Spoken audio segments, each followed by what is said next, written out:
The first sound was the siren, not close enough to panic, just close enough to warn. Blue light spilled across concrete walls, flickering through broken windows, slicing the darkness into sharp, nervous pieces. A child stood frozen near the warehouse gate, too small for the shadows around him, his hands clenched inside sleeves that were too long. And standing between him and everyone else was the man the neighborhood feared most.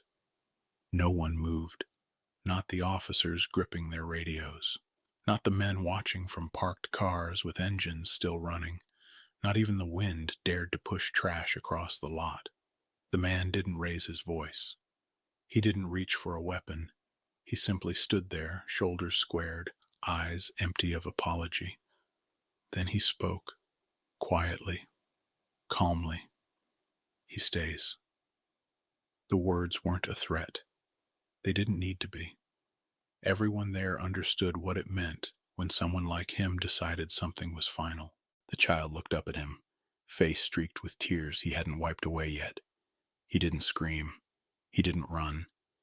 He leaned closer, like this was where he belonged, like the space beside this man was the safest place left in the city.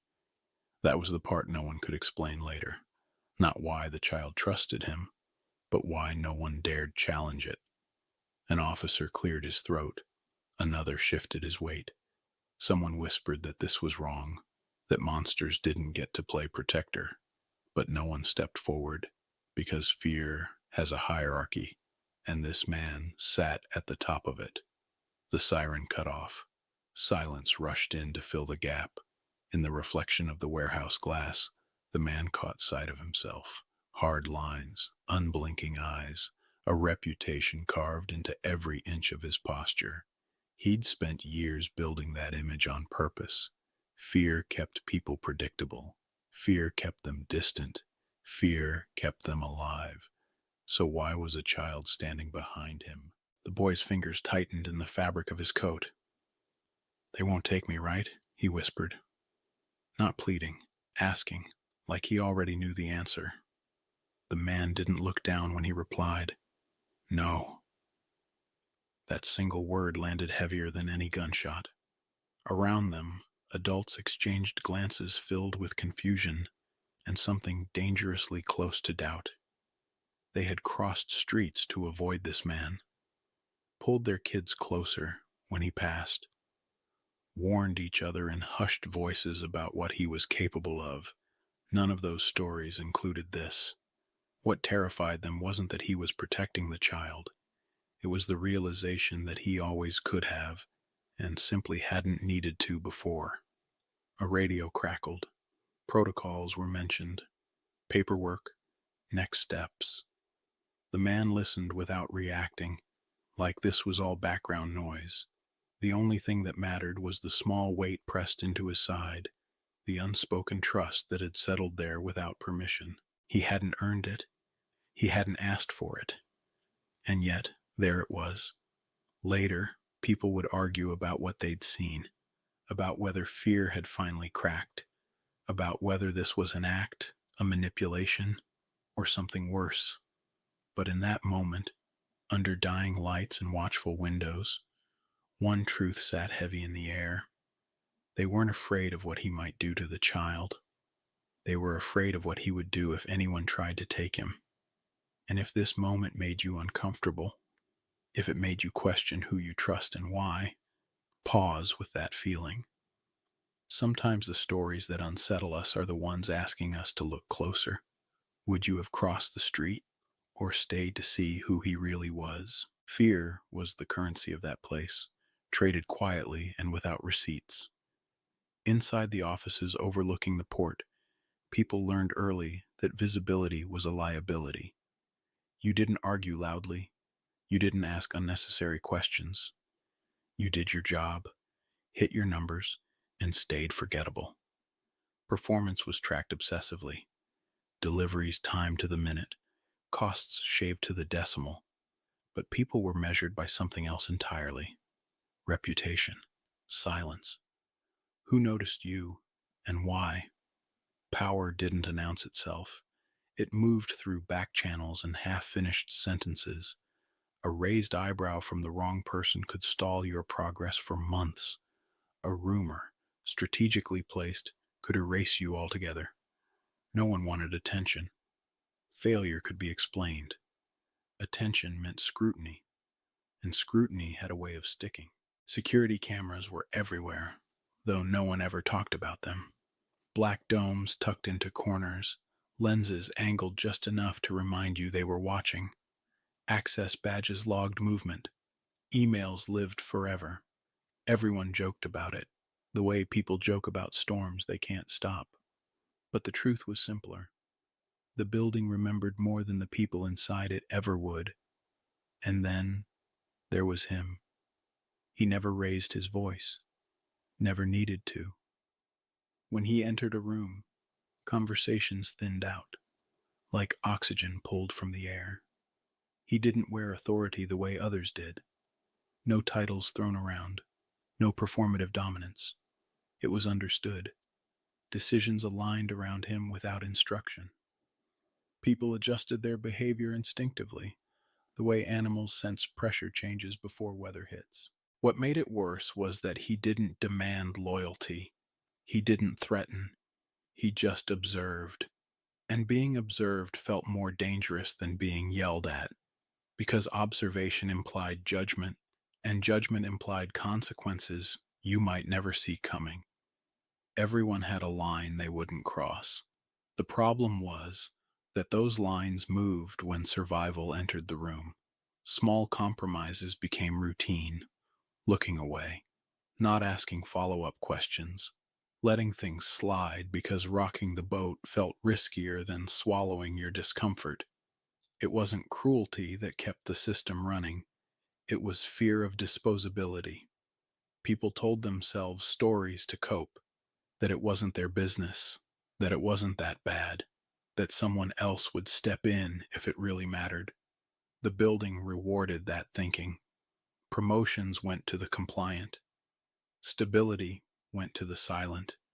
And anyone who challenged the unspoken order learned how quickly support evaporated. That night, after the sirens faded and the crowd dispersed, the cameras kept recording. Logs updated. Doors locked and unlocked on schedule. Somewhere in the system, a note was made. Nothing dramatic, just a data point. Another blip in a structure designed to notice patterns, not people. That's when the realization settled in, cold and unavoidable. The place didn't just track productivity, it tracked behavior. And once you understood that, you also understood why fear worked so well, and why crossing the wrong line could follow you long after you thought you were safe. He was always there before anyone noticed him, not lingering, not trying to be seen, just present in a way that felt intentional. He moved through the space like someone who had learned the cost of drawing attention and decided it wasn't worth paying. No loud jokes, no performative confidence. When conversation swelled, he stepped back. When laughter turned sharp, he went quiet. It wasn't shyness, it was restraint. People underestimated him because he made it easy to. They mistook stillness for softness, silence for absence. But he watched everything. The way doors closed a little too quickly, the way certain names lowered voices, the subtle shifts that told you who mattered and who didn't long before any org chart did. He skipped happy hours without excuses, left before the music got too loud, before the jokes curdled into something mean. When others competed for visibility, he made himself useful instead. When others postured, he listened. And somehow, things ran smoother when he was nearby, though no one ever gave him credit for it. I noticed him because he noticed details, not the kind people brag about, the quiet ones. A misplaced file corrected without comment, a tense exchange diffused with a well-timed pause. He remembered preferences, routines, the way people took their coffee. He remembered mine. That was the dangerous part, realizing I'd been seen. My attention wasn't entitlement. It wasn't hunger. It was admiration that had nowhere to go. the kind that stays unspoken because speaking it risks shattering something delicate. I told myself it was harmless to watch from a distance, to let curiosity live quietly in my chest. After all, everyone watched something: metrics, patterns, each other. But this was different. This was personal.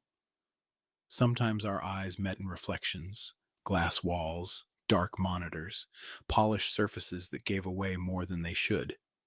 He never startled, never looked away too fast, just held the moment like he was cataloging it, filing it somewhere private, not with suspicion, with recognition. There was an ease to him that made the rest of the room feel louder by comparison.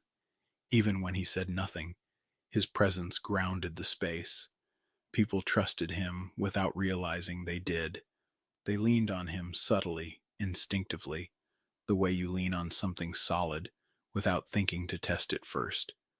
I told myself he didn't notice me the way I noticed him, that my careful glances went unregistered, that my silence blended into everyone else's. It was safer to believe that, safer to assume I was invisible. But there were moments, small, fleeting ones, that unsettled that assumption.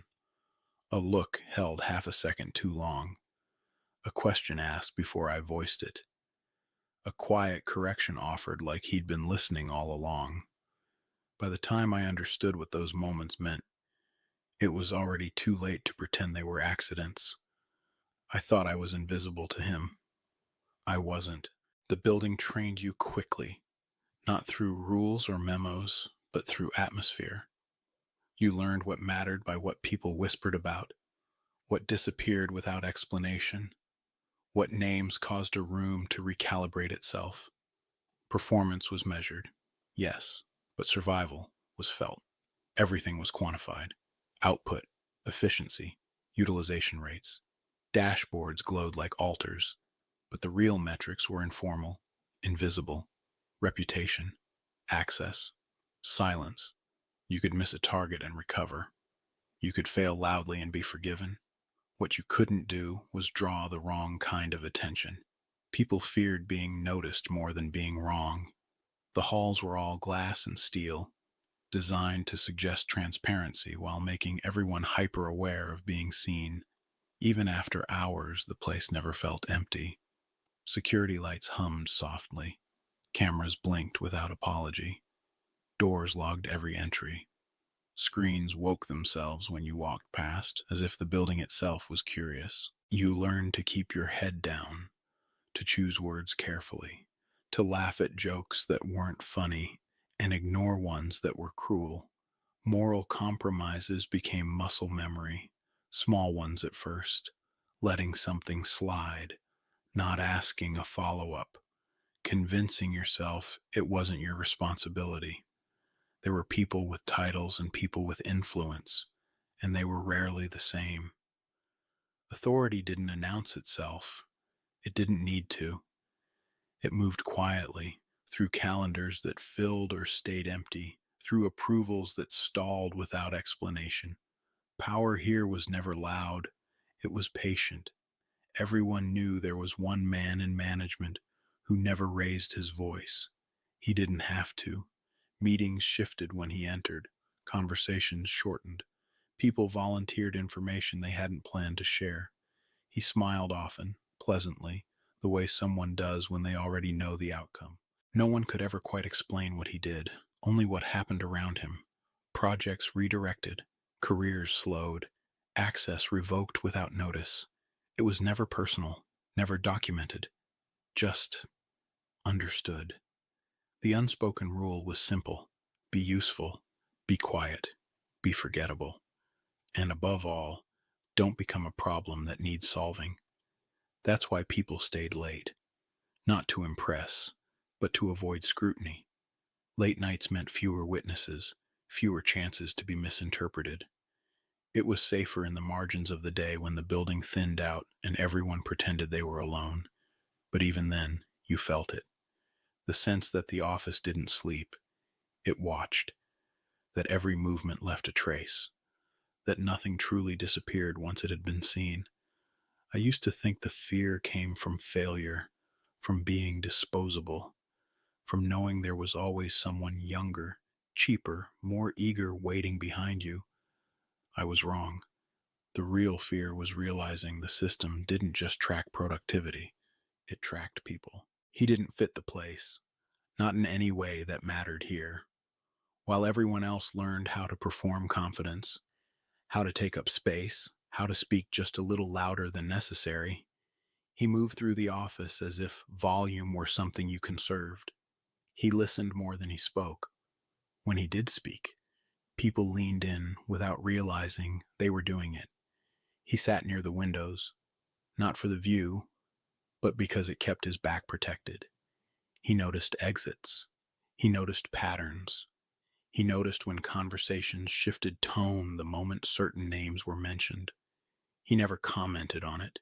He never needed to. He skipped happy hours without excuses, didn't linger in group chats, didn't trade stories about weekends designed to signal normalcy. If someone made a joke that cut too close to cruelty, he didn't laugh, but he didn't challenge it either. He simply let the silence land, calm and unflinching, like a mirror no one wanted to look into for too long. That kind of restraint reads as weakness in some places. Here, it read as a liability. People underestimated him instinctively, the way they do with anyone who doesn't perform for power. I told myself my interest was harmless, that it was just admiration for someone who hadn't let the place flatten him yet. I noticed the way he rewrote emails before sending them, stripping out anything that could be misread, the way he paused before entering conference rooms, as if preparing for impact, the way he treated interns with the same attention he gave directors. It wasn't desire. That's what I told myself. It was respect, curiosity, recognition. But respect still watches. What I didn't expect was that he watched back, not obviously, never directly. But there were moments, passing in the hallway, standing at adjacent sinks in the restroom, waiting for elevators that took too long, where I felt the awareness click into place. Not scrutiny, not suspicion, just acknowledgement. Once, during a meeting, I caught myself staring at the corner of his notebook instead of the screen. He didn't look up. He just slid the notebook slightly, angling it away without breaking his focus. A boundary drawn so gently it felt like mercy. Another time I stayed late, long after the floor had emptied. I hadn't realized he was still there until I heard the quiet scrape of a chair behind me. He didn't speak, didn't announce himself. He gathered his things and left, pausing just long enough at the door to glance back. Not at my screen, not at my face, but at my reflection in the glass. It felt deliberate and deserved. I began to understand that he noticed what others missed, because he had learned to survive by doing so. That restraint wasn't shyness. It was calculation born from experience. That invisibility for him wasn't an accident. It was armor. The unsettling part wasn't that I was drawn to him. It was that some part of me suspected he already knew. I thought I was invisible to him. I wasn't. It happened so easily that I didn't recognize it as a moment at all. The floor was quiet in that particular way late offices get. Air conditioning still breathing, screens dimmed but awake, the hum of systems that never logged off. I was walking past his desk when I saw the glow. Not bright, not inviting, just there. His workstation was unlocked. I stopped without meaning to. Told myself I was only checking the time. Told myself I was being responsible. Someone could access sensitive data after all. That was the language the building trained into us. Risk mitigation, due diligence, reasonable concern. On the screen was a paused video. Two men in a small kitchen, laughing over something I couldn't hear. Their shoulders brushed when one reached for a mug. Nothing explicit, no performance, just intimacy in its most dangerous form. Unguarded, unashamed, real. I should have looked away. Instead, I felt that tightening in my chest again. Not shock, not judgment. something closer to recognition, and the immediate shame of having it without permission. It wasn't that he might be gay. It was that I had learned something true about him without earning the right to know it. I locked the screen. Too late to pretend I hadn't seen it. Too late to rewind the moment into innocence. After that, everything sharpened. I noticed what songs he skipped when they played too loudly through his headphones. The way his shoulders tensed when certain jokes landed in meetings. The kind wrapped in irony so no one could be held accountable. How he timed his exits to avoid elevators crowded with forced camaraderie. How he always left events early, before the tone shifted. I started calling it noticing. That was the lie. What I was really doing was collecting small data points, patterns, evidence, each one justified by the last. I told myself it made me more empathetic, more understanding, that seeing him clearly meant caring more deeply, but care that doesn't ask permission curdles quickly. I began choosing seats with sightlines, taking routes that passed reflective surfaces, staying later than necessary because he did. When he moved, I tracked the absence he left behind before I tracked him again. I didn't follow him. I didn't approach him. I didn't cross what I thought of as real lines, but the line had already moved. What scared me wasn't the behavior itself.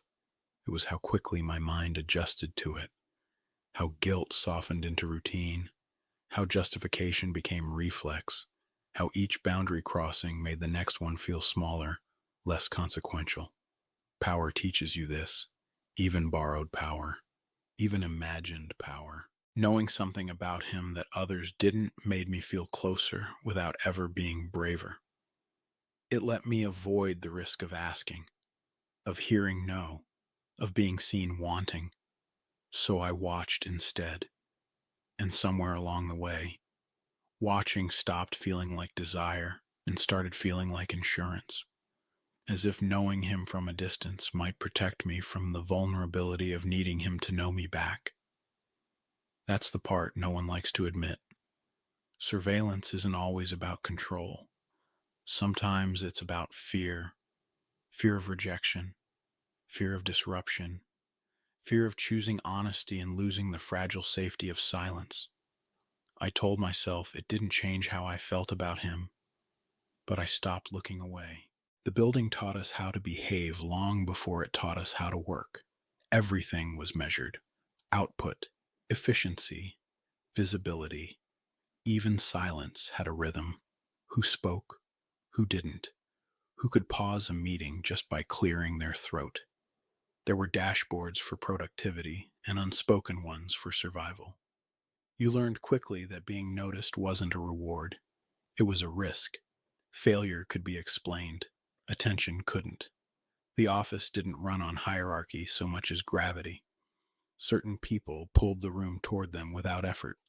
Conversations adjusted when they entered. Laughter softened. Postures straightened. You could feel it before you saw it, like pressure in your ears. Power here never announced itself. It didn't need numbers or titles. It lived in reputation, in access, in the quiet understanding that some names didn't belong in email threads unless you wanted consequences. People didn't say no. They said, "Let me circle back," and hoped the moment passed. Security was everywhere but invisible. Badge readers that logged comings and goings. Cameras positioned just off center, polite enough to ignore, but always watching. We joked about it sometimes, but no one ever lingered under them. We knew better. There was one man in management everyone calibrated themselves around. He never raised his voice, never had to. He asked questions that sounded casual and landed like instructions. If he stood too close, you felt inspected. If he smiled, it meant he already knew something you didn't. People said he was fair. They also said fairness didn't protect you. I watched how projects died quietly after crossing him, how meetings ended early when he leaned back in his chair, how apologies were offered preemptively, before anyone could be accused of needing to make one. Control didn't look like cruelty here, it looked like calm, and that was the most unsettling part. In this place, morality wasn't debated, it was optimized. You learned which compromises were acceptable, which silences were strategic, which truths were expensive. Nobody framed it that way, of course. We called it professionalism. We called it discretion. But fear was the currency underneath it all. Fear of being replaceable. Fear of being labeled difficult. Fear of being seen in the wrong way, for the wrong reason, at the wrong time. People protected themselves by staying small, by staying agreeable, by staying out of view. I told myself I was different, that my watching was private, harmless, disconnected from this machinery, that I wasn't taking anything from him, just noticing. But the building didn't care about intentions. It only cared about patterns, and patterns were how people got flagged. That was when it began to sink in, slow and unwelcome, that the office didn't just track productivity, it tracked people.